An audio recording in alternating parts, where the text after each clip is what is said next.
এত সুন্দর করে জোগাড় করলাম, মনের মতন করে বানাচ্ছি, কিন্তু শেষে ময়ে ময়ে হয়ে গেল। আচ্ছা চলো শুরু করি। বাঁদরলাম মায়েরা সুন্দরী কিনে বেরিয়ে পড়লাম। মানি ব্যাগ থেকে এটিএম নিয়ে সোজা তোলাবাজি করতে ব্যাংকে হাজির। কার্ড দুইকা টেপাটিপি করতেই পকাত কইরা 350 রিয়াল চলে আসলো। এই টাকাটা ওই গাড়িতে বসে আছে ন্যাপলাদাকে দিয়ে দিলাম। সৌদির বাড়িতে কাজ করেছে, তার টাকা। চলো আর দেরি না করে সুন্দরী কিনে বেরিয়ে পড়ি। হুড়মুড়িয়ে হাবেলিতে এসে এসআরকে পোস্ট দিয়ে ফ্রিজ খুইলা বিনস, গাজর, ডিম বের করে নিলাম। 1 কাপ বাসমতি চাল নিয়ে ভিজিয়ে দিলাম। প্রিয় বন্ধুরা, সুন্দর করে সবকিছু জোগাড় করে নিয়েছি। চলো আর দেরি না করে ফ্রাইড রাইস বানাই।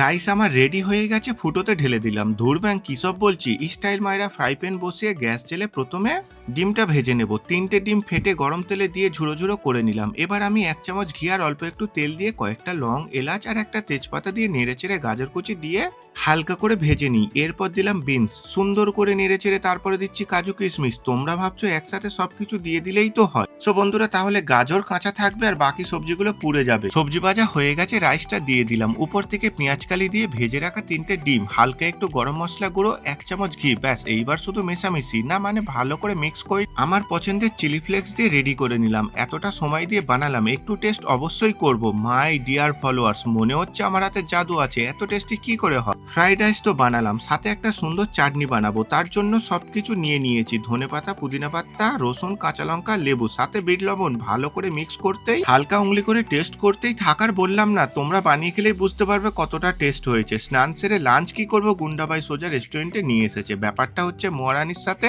ফুল টিম গার্ডেনে যাবে যেখানে আমার জামাইবু থাকে, তাও আবার এক্ষুনি হোটেল থেকে আমাকে এই খাবারটা কিনে দিল। রুমে এসে তাড়াতাড়ি করে ফ্রাইড রাইস তুলছি হটপটে করে।